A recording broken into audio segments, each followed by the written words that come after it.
Hello, today I want to show you different versions how to make tubular peyote or peyote in rounds to produce a rope, for example. So first we start with the classic method in even count.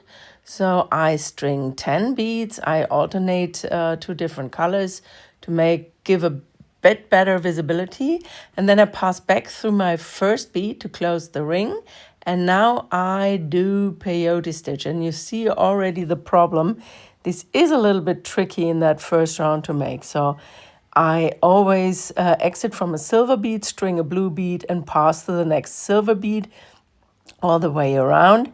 And the main problem is to provide the counter tension here. And I don't tie a knot on purpose in my starting round, because then I can later on fix the wrong tension on that of that other end. So it's more or less a trust the process.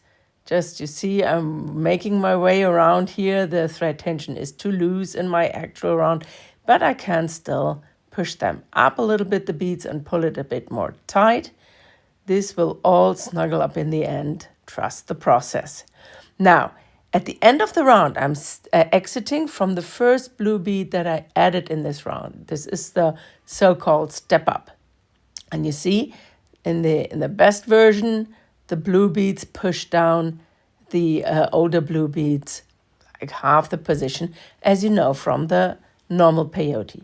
Now, we make our next round, and I will always string a silver bead and pass through the next sticking up blue bead. Again, we have a 10 count in the round, so this means I will add 5 silver beads here in this round. And at the end of this round, again, I will make my step up into the first bead I added in this round, which is the silver bead. I'm exiting from the blue bead here, and then I step up into the first bead I added in this round. And now to make that step up part a little bit clearer, I change the color for my first bead. So I take a purple bead for the first bead of this round. Now the other beads of the round will be blue beads, as this is a blue bead round. And then we keep going all the way around.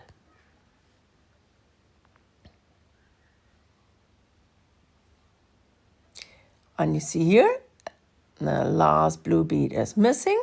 Then I pass through the next silver bead. And now I make my step up into the first bead I added in this round, which is the purple bead. Now in the next row, again, I replace my first bead with a purple bead, and then add the other silver beads, the 4 more beads, and always passing through the sticking up bead. So another word about the starting row. Often people suggest to tie a knot for the starting row, but I never do that, because in this way you cannot correct the tension of this row. And remember, for peyote stitch, we have to push every second bead down in the round, and you can't do that when you tie a knot. So you see here, I just skipped a little bit, and you see my starting bead is going around in like a stair, going up one position over. That is happening with your step up all the way around. You can use it so you can make a nice spiral pattern by just replacing the first bead in another color.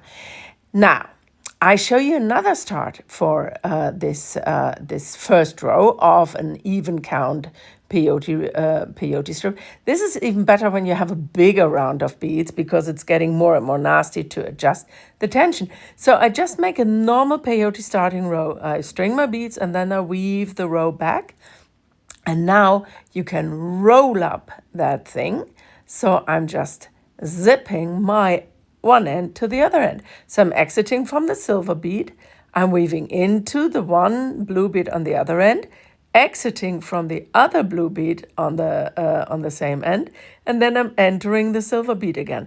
In this way, I'm just zipping the two ends of my strip, and you see now I have my first 2 rounds here finished, and it's a little bit easier because my thread tension is automatically better. These are my first 2 rows, just a replacement for that. And after that, I can just keep going. I step up into one of the blue beads because they are the sticking up beads, and then I can continue in my peyote stitch. Another trick to start a peyote round, again, I want to have a count of 10 beads in the round. So I start with a ring of 5 beads, and you see here I reinforce the round so that my thread is not slipping through, and make a ring. And then I add 1 bead in my second color in between the beads of the first round. But you see, I'm making a little star in this way. So I do this all the way around and add 5 times 1 silver bead after or in between the purple beads of my first round. Now I have a ring of 10 beads in the round, and at the end I step up into my first silver bead that I added in this round. And now I add each 1 purple bead after each silver bead. So I'm working in peyote stitch, and in this first round, again, it's looking a little bit loose, but you will see in the next round, you will see where I want to get to. So once I added those purple beads, at the end of this round, I will step up. You can push them a little bit to the middle, that they're tightening up. And then I step up into my first purple bead, pull it tight, and then I add my next row of silver beads in between. It is a little bit easier to start like this. After this, you just do the plain normal peyote stitch in the round as I was showing in the beginning. It is a little bit easier to hold it like this because you can really hold your starting row tight and you don't have to worry that the beads are flipping around and that the beads of the first round flip up and become beads of the second row and so on. So in this way, this start is a little bit easier for beginners. At the end, of course, you have this little cap at the end of your rope, and depending on what you want to do with this rope, if you really need the open peyote end of your little rope, just as on the other end, you can just pull out the beads, the first 5 beads, that you pull the thread out there, and then you just have your starting row. Or the other thing is, if you just want to have symmetry, then you can just do the same thing on the other end, that you close up the end. This tubular peyote is not my preferred technique for ropes, as they are a little bit sturdy and so they don't have a really nice drape for a chain. But there are many things where you use peyote in rounds, when you make increases in these ropes and so on. I will show you that in a separate video. Here it's just about this basic technique. You see my little end cap down here. And so either you can pull out the beads of this end cap, or you just make the same end cap on the other side, and that's what I'm showing you now. If you want to make the end cap on the other end, you will see it's very easy. Just make a little looser row where you add these purple beads in between, and then we will just reinforce the purple beads. And just like this, when you look at the finished object, you see that we created in this way a little beaded bead. So you could now string this bead on a wire, whatever, and then you have a little beaded bead. Now, you see, you can pull it tight, then you have to secure the thread because there's, of course, some counter tension from your beads. Pull it really tight, secure the thread, and then cut the thread off. And you see, here's this hole. You have the same hole on the other end, and you can string this little bead and have a tiny, easy beaded bead. Okay, now there's one other thing that I wanted to show you, and this is the odd count peyote in rounds. Now I strung 11 beads in the round, and here we have to do the classical method. So I just string my first round of beads, and then I add my second round of beads on top of that. Here I started with 11 beads in my first round, and of course when you make the even count peyote, you always have an end of every round. So there is a start, there is an end. So every pattern that you make will be strictly in a horizontal row. Whether you make stripes or stripes by making every second round in another color, it will always be on the same level. Now, when I come to the end of my round here, and I have an odd number of beads, you see I have these 2 purple beads in a row.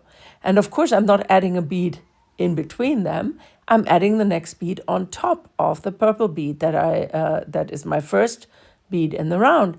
And then I string a silver bead and put it on top of that purple bead. And you see now I have these 2 silver beads directly next to each other. That means I don't have a step up here. I can just keep adding those beads. And therefore, that you see this, I will change my color after every second round. You see now I'm filling my gaps, all the gaps with more silver beads, until I come back to the next silver bead. To the first silver bead here, or the last silver bead in that round. Okay, now I have a closed ring of silver beads and still no step up. Yeah, you just keep going. You add one bead after the other, and you can go in an endless spiral all the way around, so you don't have to bother for your step up. But of course, you have to make sure that you're not accidentally skipping the wrong bead or whatsoever. So sometimes it's easier, sometimes it's more difficult. You can't lose your step up, but on the other hand, you have a little different pattern there. And this is something that I'm going to show you. At the end of this round. I remember when I started beading, someone said I lost my step up. She was talking about circular peyote, and I didn't know what she was talking about. And I thought, how on earth can you lose a stepper? Because I thought she lost her stepper doing sports at home.